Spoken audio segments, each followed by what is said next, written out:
Media कर्मियों से, भाइयों बंधुओं से ये कहना चाहूंगा कि आप भी हकीकत दिखाइए। आप क्यों डरते हो इस चीज से दिखाने से? अब आप दिखाओगे तो आप पे छापे पड़ जाएंगे। अब ना रोटी की फिक्र है ना रोजगार की तलाश है। देश उस दौर में है जहां जिंदा रहना ही विकास है। रोजगार के लिए इतना परेशान है युवा इस समय।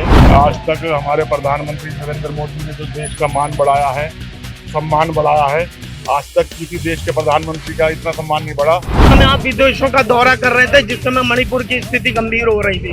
कांग्रेस को ले लो आप, कुछ करा नहीं है इन्होंने। जब तक समाज खुद जागरूक नहीं होगा, समाज अपनी आवाज उठाना खुद नहीं शुरू करेगा, तब तक इस तरह की घटना घटती रहेगी।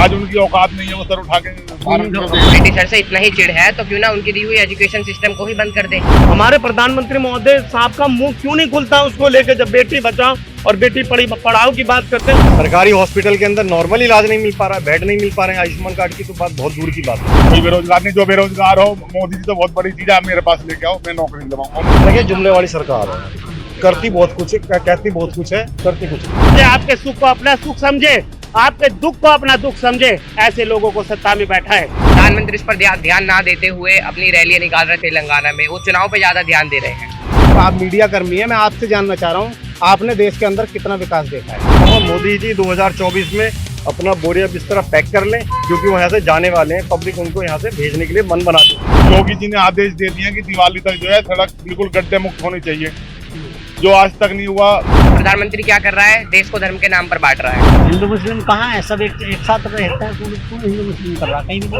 उनके तो प्रोग्राम ही सारे बड़े हैं, उनके आला दर्जे के प्रोग्राम है। कोई छोटा प्रोग्राम है ना, छोटे लोगों के लिए प्रोग्राम करना चाहिए उन्हें।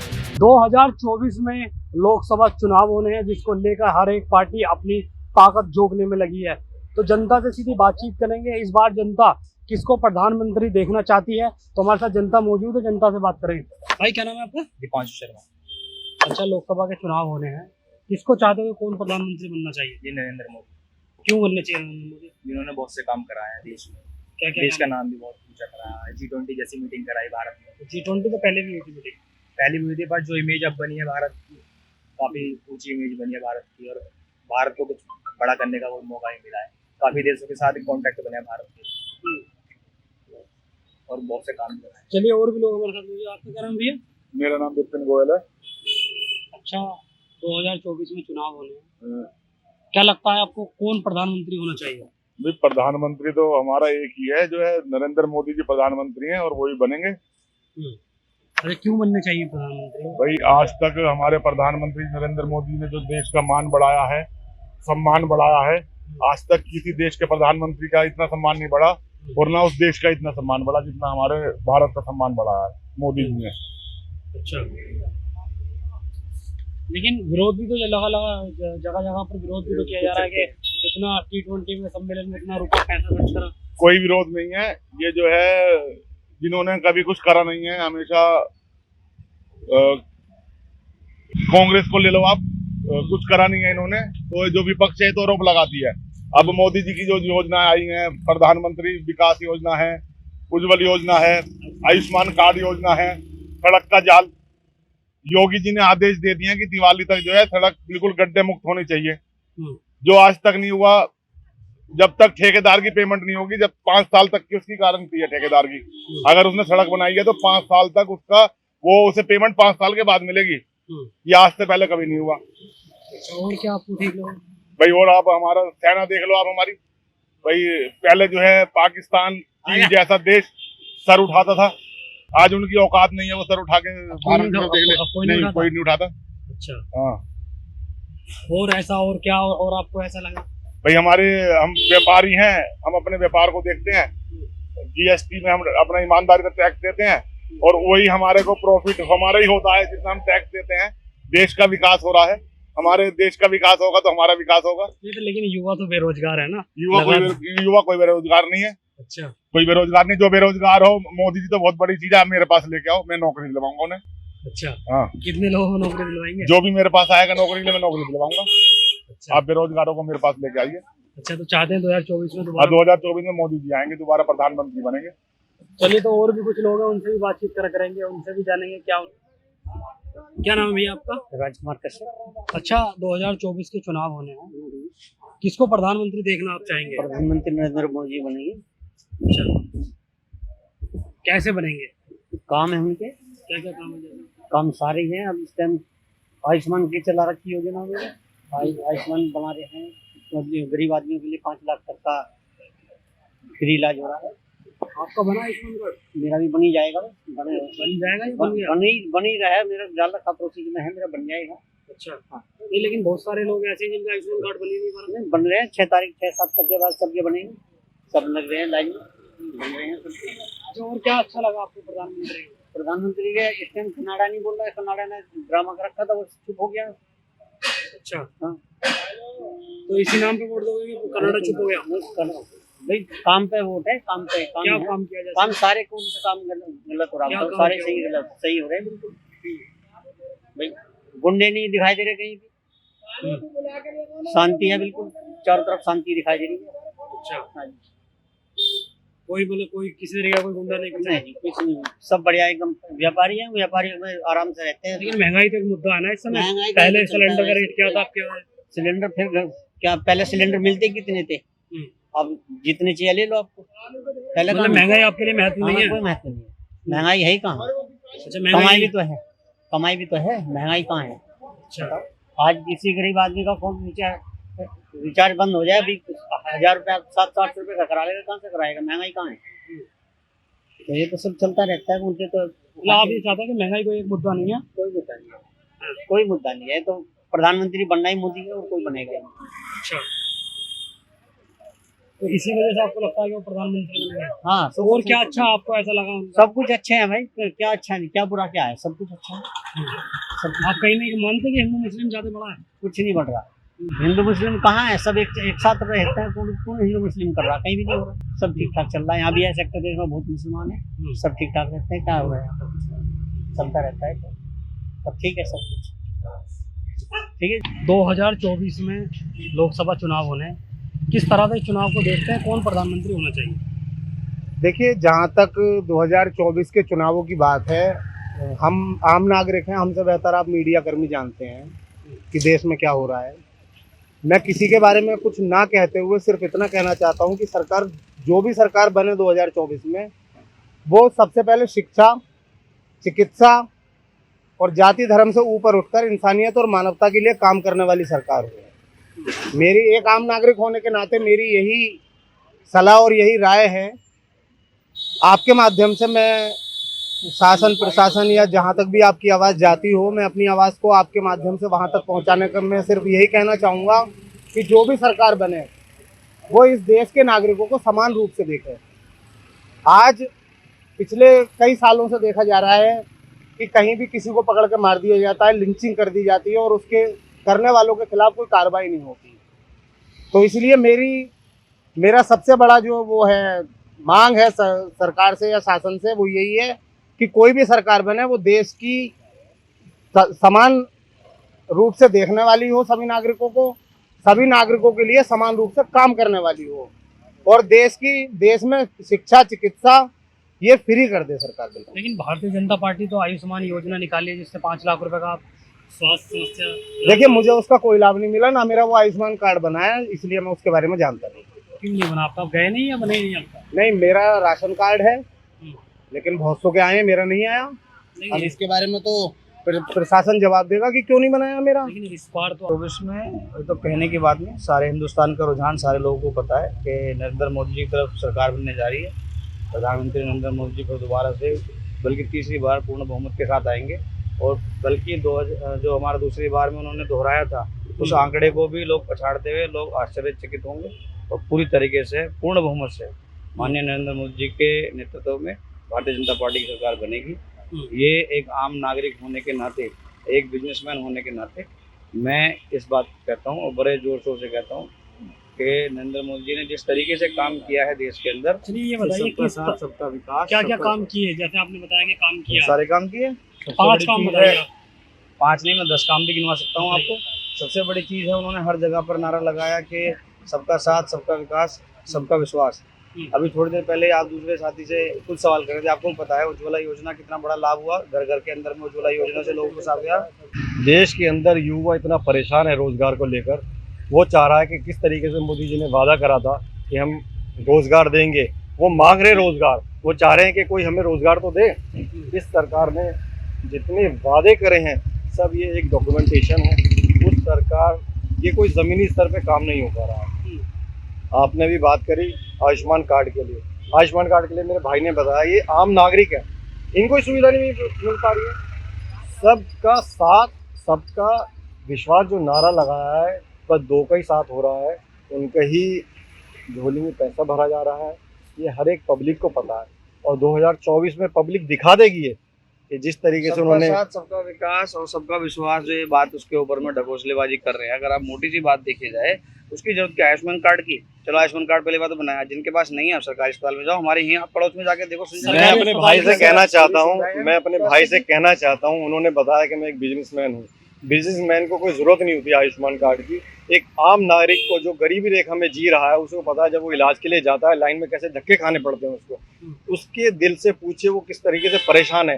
आप अगर किसी हॉस्पिटल में जाकर अगर सर्वे करेंगे तो वहाँ पता चल जाएगा, ज़मीनी हकीकत आपको पता चल जाएगी किस तरीके से धक्के खाए जा रहे हैं। सरकारी हॉस्पिटल के अंदर नॉर्मल इलाज नहीं मिल पा रहा है, बेड नहीं मिल पा रहे हैं। आयुष्मान कार्ड की तो बात बहुत दूर की बात है। ये सब रोजगार के लिए इतना परेशान है युवा इस समय और ये सबको पता है, मगर मोदी जी मन की बात करते हैं, वो कभी डिबेट नहीं कर पाते इस बात के ऊपर। मन की बात करके अपने मन के अंदर ही रख देते हैं। पब्लिक सुन जाती है मगर पब्लिक की तो सुने, वो पब्लिक की सुननी चाहिए, मेन तो ये है। लेकिन प्रधानमंत्री ने भी इतना बड़ा प्रोग्राम किया, G20 सम्मेलन, वो तो सारे प्रोग्राम ही बड़े करते हैं भाई साहब, उनके तो प्रोग्राम ही सारे बड़े हैं। उनके आला दर्जे के प्रोग्राम है, कोई छोटा प्रोग्राम है ना? छोटे लोगों के लिए प्रोग्राम करना चाहिए उन्हें। जब उनकी रैली होती है तो फिर आ जाते हैं वो छोटे लोगों के, गरीब तबके के सामने आ जाते हैं। मगर जब उनको प्रोग्राम करने होता है तो बड़े लोगों के साथ प्रोग्राम करते हैं। सीटिंग अरेंजमेंट होता है, कैमरा मैन होता है, लाइट कैमरा एक्शन सब होता है वहाँ पर, मगर ज़मीनी स्तर के लोगों के साथ कुछ नहीं है। कभी आप दिखाइए, अगर कोई चीज़ आती है उसमें सबसे पहले कैमरा मैन आ जाता है आगे। प्रधानमंत्री जी को लाइट कैमरा एक्शन में बहुत ज़्यादा विश्वास है, बहुत ज़्यादा शौक है। और मैं ये कहना चाहूँगा कि भाई 5 से ज़्यादा 10 काम गिनवाना चाह रहे थे, मैं तो ये कहना चाह रहा हूँ वो गिनवा तो बहुत सारे काम देंगे, क्योंकि वो तो हमारे प्रधानमंत्री भी गिनवा रहे हैं हमने इतने काम करे, मगर वो काम कर कौन से रहे, हकीकत में हो कौन सा रहा है, मेन तो ये काम है। लेकिन कहीं ना कहीं देश भी तो मजबूत हुआ है जब से प्रधानमंत्री जी हैं। देश मजबूत हुआ भाई ने बहुत। अरे देश कहाँ मजबूत है, देश तो टूट रहा है, सबके दिल टूटे पड़े हैं इस समय। आपस में सब हिंदू मुस्लिम ये सब हो रखी है। आप देखिए ना, सब जगह बवाल मचा पड़ा है, हाहाकार मचा पड़ा है। मणिपुर में देख लीजिए, अब हाहाकार मचा, गए हुए मोदी जी वहाँ पर। आप खुद सोचो ना इस बात को, आप तो मीडिया कर्मी हैं, अब बाइट ना काटे तो आपको सब कुछ दिखा दोगे आप। और मैं तो आप मीडिया कर्मियों से, भाइयों बंधुओं से ये कहना चाहूँगा कि आप भी हकीकत दिखाइए। आप क्यों डरते हो इस चीज़ से दिखाने से? अब आप दिखाओगे तो आप पे छापे पड़ जाएंगे, दिक्कत तो ये है आपके साथ भी। तो मैं तो सब ये कहना चाहूँगा, मोदी जी 2024 में अपना बोरिया बिस्तरा पैक कर लें, क्योंकि वो यहाँ से जाने वाले हैं। पब्लिक उनको यहाँ से भेजने के लिए मन बना चुकी है। चलिए और भी कुछ लोग हैं, उनसे बातचीत करेंगे। जी, आपने उज्ज्वला योजना के बारे में मुझे बताया था। मेरा आपसे सवाल है कि उज्ज्वला योजना का लाभ देश की कितनी जनता को मिल पा रहा है, कितने % जनता को बताएंगे आप मुझे? हर एक जनता को मिल रहा है? नहीं, हर एक जनता को नहीं मिल रहा। आज सिलेंडर 1200 रुपए का है, 1100 का है। अभी 200 रुपए राखी पर गिफ्ट किया है बहनों को, 200 रुपए घटाए हैं, अच्छी बात है। 900 रुपए आया है। आज भी जो है पिछली सरकार के मुकाबले डबल रेट पे मिल रहा है। पिछली सरकार के मुकाबले आज भी सिलेंडर 200 रुपए घटाने के बाद भी डबल रेट पे मिल रहा है। तो क्या लाभ मिल रहा है पब्लिक को? रोजगार छीन लिए गए हैं पब्लिक के, रोजगार है नहीं पब्लिक के पास। आप यहीं बराबर में चोपला है, क्या देश का विकास हुआ है बताइए मुझे, क्या देश का विकास हुआ है? हर जगह हमारे नहीं, मैं आपसे, आप मीडिया कर्मी है, मैं आपसे जानना चाह रहा हूँ, आपने देश के अंदर कितना विकास देखा है? लगातार स्कीमें आ रही हैं। मैंने आज ही इस पे एक शेर लिखा है सुबह विकास के ऊपर, मैं वो आपको सुना देता हूँ। हाँ बिल्कुल सुनाता हूँ सर, 1 सेकंड रुकिए आप, मैं बता रहा हूँ आपको। मैंने आज सुबह ही एक शेर लिखा था इस पर। अब ना रोटी की फिक्र है, ना रोजगार की तलाश है। अब ना रोटी की फिक्र है, ना रोजगार की तलाश है। देश उस दौर में है जहाँ जिंदा रहना ही विकास है। इसी बात के साथ मैं अपनी बात को समाप्त करता हूँ। जी भाई बताइए क्या पूछ रहे हैं? 24 के चुनाव है, लोकसभा चुनाव है, किस तरह से इस चुनाव को देखते हैं? प्रधानमंत्री कौन इस बार बनना चाहिए? देश का जो प्रधानमंत्री बनना चाहिए वो ऐसा प्रधानमंत्री हो जो कम से कम लोगों को बांटने का काम ना करे। अब आप देख रहे हो कि जातिगत जड़ना भी हो रही है, मैं इस जातिगत जनगणना का समर्थन नहीं करता हूँ। हमें सिर्फ यही बताया जा रहा है कि 1947 से देश आज़ाद हो गया, लगभग 75 साल हो गए देश को आज़ाद हुए, लेकिन आम आदमी आज भी अपने आप को ठगा हुआ महसूस करता है। हमें ये तो बताया जा रहा है कि हम हिंदू हैं, मुसलमान हैं, सिख हैं, ईसाई हैं, दलित हैं, ब्राह्मण हैं, लेकिन कभी ये नहीं बताया जा रहा कि इंसान भी हैं। तो ऐसी जनगणना नहीं होनी चाहिए जो लोगों को आपस में ही बांटने का काम करे। हमारा भारत एक बहुत खूबसूरत देश है, शुरू से ही जो है सभी धर्मों के लोग मिलकर रहे हैं, साथ रहे हैं। तो सबसे पहले तो मैं अपनी बात पूर्ण रूप से करता हूँ और इसका विरोध करता हूँ कि जातिगत जनगणना नहीं होनी चाहिए। उसके बाद जैसे कि अब रोजगार की बात कर लेते हैं, तो जब ये सरकार बनी तो इन्होंने कहा कि हर साल हम जो है 2 करोड़ रोजगार देंगे, लेकिन कितने लोगों को रोजगार दिया ये आंकड़े भी बता सकते हैं। छीनने का काम कर रहे हैं। एनसीआरबी के डाटे के अनुसार कानून व्यवस्था आप देख ही रहे हो। संसद जैसी जगह जो लोकतंत्र का मंदिर है, अभी आपने वहाँ की भी घटना देखी, पहले भी देखी, और जहाँ पे लोग शिक्षा प्राप्त करने जाते हैं वहाँ पे भी धर्म के आधार पर शिक्षा दी जाती है। तो मैं तो सिर्फ ये सरकार चाहता हूँ, ऐसी सरकार हो जो सबसे पहले लोगों को और समाज को जोड़ने का काम करे, तोड़ने का काम ना करे। क्या लगता है आपको भारतीय जनता पार्टी तोड़ने का काम कर रही है? मैं किसी भी सरकार की आलोचना नहीं कर रहा हूँ। मैं जब से देश आजाद हुआ है तब से लेकर और आज तक की बात कर रहा हूँ। जिन लोगों का अधिकार था, जिन लोगों को, जो पहली भी सरकार थी वो भी आज तक सरदार भगत सिंह को, चंद्रशेखर आजाद को शहीद का दर्जा नहीं दे पाए और ना ये लोग दे पाए। मैं तो ये बात करना चाहता हूँ कि जो काम करे उसकी आवाज उठनी चाहिए, मुखरता से उठनी चाहिए और उससे आगे आके समाज के लिए काम करना चाहिए। और समाज को जो लोग बांटने का काम कर रहे हैं, समाज को ही उनका विरोध करना चाहिए और तख्ता पलट होना चाहिए उन लोगों का। जब तक ये नहीं होगा, जब तक समाज खुद जागरूक नहीं होगा, समाज अपनी आवाज उठाना खुद नहीं शुरू करेगा, तब तक इस तरह की घटना घटती रहेगी। बहुत ही दुख होता है कि अभी कोरोना काल गया, जब लोगों को प्लाज्मा की जरूरत थी, ब्लड की जरूरत थी, उस समय किसी ने नहीं पूछा कि आप हिंदू हैं या मुसलमान हैं। जरूरतमंद पर जो जिसके काम आ गया उन लोगों ने उसकी मदद करने का काम किया। ये हमारा भारत देश है और हम चाहते हैं कि हमारा ऐसा ही भारत देश होना चाहिए जो आम लोगों के लिए मदद करे। दूसरी बात मैं कहना चाहता हूं कि सरकार से ज्यादा आम आदमी ने लोगों की मदद के लिए अपने हाथ फैलाए, आगे आए और लोगों की मदद हुई। हर जगह भंडारे से लेके, दवाइयों से लेके, ऑक्सीजन से लेके, सरकारों से ज्यादा आम लोगों ने मदद की है। बल्कि जो डॉक्टर्स गली मोहल्ले में बैठते हैं, जिनके पास डिग्री नहीं होती है, इनका एक आंदोलन चला और उन्हें झोला छाप जैसे अपमानित शब्दों से कहने का काम करा। बड़े बड़े अस्पतालों से ज्यादा उन लोगों ने लोगों की जान बचाई, अपनी जान को हथेली पे रखकर जान बचाई। आज हम बांटने का काम कर रहे हैं, आप लोग आंदोलन चलाने की बात करते हैं कि आप हिंदू हो, आप मुसलमान हो। समाज को जोड़ने का काम करिए। और इस वीडियो के माध्यम से, आपके माध्यम से ये कहना चाहता हूँ कि जो आपके दर्द को अपना दर्द समझे, आपके सुख को अपना सुख समझे, आपके दुख को अपना दुख समझे, ऐसे लोगों को सत्ता में बैठाए। धन्यवाद। जय हिंद, जय भारत। चुनाव है लोकसभा के, किस तरह से देखते हैं आप इस पूरे चुनाव को? देखिए, मैं आपको बताऊं, बड़ा अच्छा लगा कि मुझे उम्मीद है कि आप भी जो बात हम कहेंगे वो जनता की बात को लेते हुए हम कहेंगे, और उम्मीद है कि आप भी ईमानदारी से उस चीज़ को दिखाएंगे और एक अच्छा मैसेज जाना चाहिए देश के अंदर। सबसे पहली बात, अभी आपने एक सवाल करा था, मैं खड़ा था तब मैंने सुना था, आपने एक सवाल करा था महंगाई को लेकर। मैं सिर्फ 3 चीज़ें कहूँगा, बहुत लंबी बात नहीं। मुझे सिर्फ एक चीज़ बताइए, आप सभी लोग जो यहाँ खड़े हैं वो भी, और आप पत्रकार बंधु, आप भी बुद्धिजीवी और पढ़े लिखे आदमी हैं। मैं सिर्फ एक सवाल करना चाहता हूँ सरकार से, आपके माध्यम से, कि इस देश के अंदर 70 से 80% जो लोग हैं वो मध्यवर्गीय और उससे बिलो हैं। आप एक बात बताइए, आपने उज्ज्वला योजना लागू करी, ठीक है, बहुत अच्छी बात है। आपने सर्कुलर दिया, आपने प्रदेश और पूरे देश के अंदर इस तरह का माहौल बनाया कि केंद्र सरकार ने उज्ज्वला योजना दी, 7 सिलेंडर दिए, 7 गैसें दी, बहुत अच्छी बात है। अब आप हकीकत में अगर आप गांव और देहातों में और उन उज्ज्वला योजना के संबंध में लोगों से पूछेंगे, देहातों में खासतौर से ये गरीब लोगों के लिए उज्ज्वला योजना थी, यदि आप वहाँ जाके पूछते हैं, तो हम गए हैं गलियों में, हम गए हैं उन गाँवों में, हम गए उन ब्लॉक और क्षेत्रों में, वहाँ लोगों का कहना ये और गरीब महिलाओं का कि भैया प्रधानमंत्री नरेंद्र मोदी जी ने और इस बीजेपी सरकार ने उज्ज्वला योजना तो हमें दे दी, लेकिन आप ये बताइए कि हम लोग इतने साउंड नहीं है, आर्थिक रूप से इतने मजबूत नहीं है, तो क्या 1100 रुपये का सिलेंडर हम भरवा सकते हैं? क्या 1100 रुपये का सिलेंडर हम ले सकते हैं? जिनके परिवार संयुक्त परिवार हैं, उन परिवारों में 2-2 सिलेंडर लग रहे हैं। अकॉर्डिंग टू देम, उनके अनुसार 2200 रुपए लगते हैं पर मंथ के। एक किसान परिवार के लोग 2200 रुपए का सिलेंडर कहाँ से लेंगे? आपने उज्ज्वला योजना दी, बहुत अच्छी बात है, लेकिन उज्ज्वला योजना देने के बाद आपने वो सिलेंडर दिया, आपने सिलेंडर तो दे दिया उन्हें, उसको भरने के फीलिंग के लिए पैसे। तो आप, मेरा कहने का मतलब सिर्फ यही है कि उज्ज्वला योजना दी थी तो उसमें आप ये क्राइटेरिया रखते हैं कि गरीबों के लिए कि 200 रुपए का सिलेंडर या 300 रुपए का, कोई क्राइटेरिया ऐसा रखते हैं कि वो उसको फिलअप करा सकते हैं। अब मैं दूसरी बात पे आता हूँ। दूसरी बात यह है, ये कहते हैं महिलाओं का सम्मान करते हैं। आपको बहुत कड़े शब्दों में मैं कह रहा हूँ, मुझे बड़ा अफसोस हो रहा है, महिलाओं की बातें करते हैं कि बेटी पढ़ाओ बेटी बचाओ, बहुत अच्छी बात है। जब बेटी पढ़ाओ और बेटी बचाओ की बात ये केंद्र सरकार करती है तो कहते हुए इनको शर्म नहीं आती? क्या मणिपुर के अंदर वो लड़कियां बेटी नहीं थी किसी की? क्या वो किसी की बीवी नहीं है? क्या वो किसी की बहन नहीं है?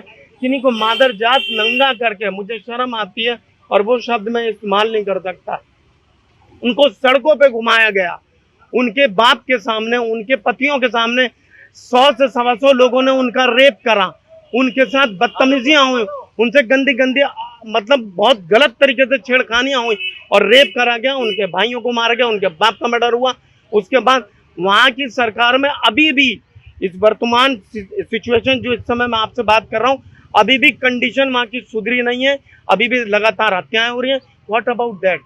सरकार से हम ये सवाल पूछ रहे हैं, आप उस पर क्यों नहीं संज्ञान लेते? आप, हमारे प्रधानमंत्री महोदय साहब का मुंह क्यों नहीं खुलता उसको लेकर? जब बेटी बचाओ और बेटी पढ़ाओ की बात करते हैं तो वो भी तो बेटी है, वहाँ आपका दूसरा रोल क्यों हो जाता है? आप क्यों नहीं जवाब दे रहे? आप क्यों नहीं इस्तीफा लेते मुख्यमंत्री का? प्रधानमंत्री जी पे एलिगेशन लगाना बड़ा आसान है, प्रधानमंत्री जी को भगवान थोड़ी ना है, हर जगह पहुंच जाएंगे। लेकिन इंसिडेंट होने के बाद, जैसे इंसिडेंट हुआ, इंसिडेंट होने के फौरन बाद में अगर उन्होंने संज्ञान में जैसे आते ही उस पर कार्रवाई ना करी हो तो उनको आप ब्लेम कर सकते हो। इमीडिएट तौर पर कार्रवाई हुई, अरेस्ट हुए, सारे जेल में है। और उससे क्या चाहते हो आप? क्या कार्रवाई करी है? हम ये भाई जो, मैं आपकी बात को मैं लेके बोलता हूँ, जब प्रधानमंत्री को भगवान थोड़ी है। नहीं, ठीक बात है, भगवान नहीं है, लेकिन being A PM it is responsibility that, एक प्रधानमंत्री की जिम्मेदारी बनती है। नहीं, आप हमारी बात पहले को कहने दीजिए, उनकी ये जिम्मेदारी बनती है। मैं ये नहीं कह रहा कि प्रधानमंत्री हर कोने, हर गांव, हर पंचायत में घूमेगा, वो एक इंसान है, ठीक है, आई एग्री विद यू। लेकिन बीइंग ए प्रधानमंत्री, उसकी जिम्मेदारी है कि जब उसकी संज्ञान में कोई ये मसला आता है और वहाँ की सिचुएशन, लॉ एंड ऑर्डर बिगड़ता जा रहा है, तो आप अपने मुख्यमंत्री से क्यों नहीं पूछते हैं? आपको ये जानकारी पहले भी थी, उस समय आप विदेशों का दौरा कर रहे थे जिस समय मणिपुर की स्थिति गंभीर हो रही थी। दूसरी बात, इसी बात को लेकर मैं कहता हूँ, चलिए आपकी बात मैं बड़ी करता हूँ कि प्रधानमंत्री कोई भगवान नहीं है, उन्होंने संज्ञान लिया और दिस एंड दैट ये करा। अभी हाल में संसद भवन के अंदर क्या हुआ है? प्रधानमंत्री महोदय, खासतौर से भारतीय जनता पार्टी के सांसद ने एक माइनॉरिटी के सांसद को, जबकि वो भी एक माइनॉरिटी का एक सांसद है, वो सांसद एक गरिमा में पद होता है और आप भी सांसद है, क्या उन्हें इस तरीके से बोलचाल करनी चाहिए थी, इस तरह का बयान देना चाहिए था कि उनकी जाति को लेकर उनको गालियां और बदतमीजी कर रहे हैं? चलिए खैर, उन्होंने करी, व्हाट अबाउट दैट? प्रधानमंत्री ने इस पर मुंह खोला, प्रधानमंत्री ने उसको वहां से डिस्क्वालीफाई करा, वहां से हटाया, कोई सजा हुई, सभापति महोदय ने कोई सजा दी, उल्टा उसका प्रमोशन करके वहां का प्रभारी बना दिया। क्या कहेंगे? नहीं, वो बिल्कुल गलत था, हम भी उसकी खंडन करते हैं, वो अच्छी बात नहीं है। लेकिन उसको बात देखो, उस वक्त में वहाँ मौजूद थे, उस वक्त में वहाँ पर जो जिम्मेदारी और एक्शन लेने वाला पद है वो है स्पीकर का, तो इस लोकसभा स्पीकर उस पर एक्शन लेंगे, प्रधानमंत्री थोड़ी ना उसके लोकसभा के अध्यक्ष है। पहली चीज, दूसरी चीज, पार्टी के तौर पे राजनाथ जी एक बड़ा फेस है, उन्होंने निंदा करी वहीं के वहीं पर उसकी, राजनाथ जी ने वही निंदा ना करी। प्रधानमंत्री हर मामले में करते हैं, बस और क्या चाहिए उनसे? एक बात, कोई पागल आदमी कुछ भोगता फिर जाएगा, सबकी जिम्मेदारी प्रधानमंत्री लेगा। मैं ये कहना चाहता हूँ, पागल आदमी गलत है, गलत खंडन करेंगे, गलत बात है। निंदा ही करने से बात खत्म हो जाती है मेरे भाई, खाली निंदा करने से। जी, क्या नाम अंकल जी आपका? नरेंद्र सिंह है। मैं आपको एक बात बता दूं, वैसे तो सबने कहा, देखो विकास तो हो रहा है, जो कुछ है वो तो हो रहा है, ऐसा कोई बात नहीं है, लेकिन सबसे बड़ी बात है कि जुमले वाली सरकार है, करती बहुत कुछ है, कहती बहुत कुछ है, करती कुछ नहीं। किसानों का देख लो, आज के पेपर में देख लो, जो आदमी जो रिच फैमिली थे, जो रिच है वो तो होता जा रहा मालदार, और जो मिडिल फैमिली ना वो सब ज्यादा पिसरी। आज के अमर उजाला में भी इसका दिया सर्वे। दूसरा, अभी जुमलेबाजी इनकी इतनी है कि संजीव बालियान ने एक बयान दिया कि पश्चिमी उत्तर प्रदेश अलग होना चाहिए। जबकि जयंत चौधरी के फादर ने आज से 20-25 सालों से बात करते आ रहे हैं। कह तो रहे ये, करते क्यों नहीं अब तक सरकार है इनकी। तो ये जुमले वाली सरकार है, इसमें कुछ नहीं होने वाला। आगे जयंत चौधरी अपना काम कर रहा है, अभी आगे आने वाली सरकार जो है ना बहुत जल्दी अच्छी चेंजिंग आएगा। तो साफ तौर पर जो आम कुछ युवा भी हमारे साथ हैं। हाँ जी, मैं कहना चाहूंगा जो आज का प्रधानमंत्री है वो हमारी जो हो रही घटना, जैसे मणिपुर की घटना हुई और अभी जो 12 साल की जो बच्ची है 8 किलोमीटर तक दौड़ी और उसका कुछ नहीं मिला, उसको कुछ नहीं हुआ। प्रधानमंत्री इस पर ध्यान ना देते हुए अपनी रैलियां निकाल रहे तेलंगाना में। वो चुनाव पे ज्यादा ध्यान दे रहे हैं, ना कि जनता पे। तो जनता तो यही चाहेगी कि प्रधानमंत्री हमारे लिए अच्छा करे, लेकिन प्रधानमंत्री क्या कर रहा है, देश को धर्म के नाम पर बांट रहा है ना, धर्म के नाम पे बांट रहा है। और फिर उसपे मतलब उनको जब डेवलपमेंट की नीड होती है, कुछ ना कुछ ऐसा कर देते हैं कि लोग आपस में लड़ने लग जाते हैं। 2014 से पहले हिंदू मुसलमान भाई भाई थे। 2014 के बाद कुछ ऐसा हो रहा है कि हिंदू मुसलमान आपस में लड़ने बढ़ने को बहुत तैयार है, जो कि बहुत गलत बात है। इनको जो है भाईचारा बढ़ाना चाहिए। मतलब ये धर्म के नाम पर जो देश बांट रहे हैं बहुत ही गलत है। इससे जो हमारा विकास जो है नहीं होएगा। और जो एक मुद्दा चल रहा है इंडिया और भारत, इनको ये नहीं पता कि संविधान के पन्ने में ये लिखा है कि भारत, इंडिया इज भारत, ठीक है, जो कि काफी गलत बात है। ये कुछ ना कुछ ऐसा मुद्दा ले आते हैं कि डेवलपमेंट ना करें, उसकी जगह हम कुछ ऐसा ला दें। संविधान में भी लिखा हुआ हाँ, ये हमारे संविधान में भी लिखा हुआ है कि भारत और इंडिया एक ही है। उसके बाद भी जो है आज जो है इन्होंने अपना अलायंस कर लिया और उसका नाम इंडिया रख दिया, तो ये सब उसके विरोध में आ गए कि हम इंडिया का नाम ही जो है भारत कर देंगे। हाँ, तो ये एक बहुत गंभीर मुद्दा है कि इंडिया भारत, इंडिया ही भारत है, भारत ही इंडिया है, हिंदुस्तान ही भी इंडिया ही है। इंडिया बस जो है ये कहते हैं ब्रिटिशर्स ने नाम दिया है। ब्रिटिशर्स ने तो क्रिकेट गेम भी दिया है, तो क्यों ना वो भी बंद कर दीजिए। अगर ब्रिटिशर से इतना ही चिढ़ है तो क्यों ना उनकी दी हुई एजुकेशन सिस्टम को ही बंद कर दे, उनके दिए हुए ज्ञान, उनका दिया हुआ सिलेबस, उनकी दी हुई किताब भी बंद कर दे। क्यों पढ़े उनका सिलेबस हम? अगर हमें ब्रिटिशर से इतनी ही चिढ़ है तो क्यों करें हम ये सब। तो साफ तौर पर ये आम लोग हैं जिन्होंने अपनी अपनी बात रखी। कुछ लोग ये चाहते हैं कि जिस तरह से देश के अंदर जो सरकार चल रही है, लोग चाहते हैं कि परिवर्तन होना चाहिए और देश के अंदर ऐसी सरकार बनना चाहिए जो आम लोगों के बारे में सोचे और जो हर एक व्यक्ति तक अपनी जो सुविधाएं वो पहुंचा सके। सोनू खान, जनहित टाइम्स, गाजियाबाद।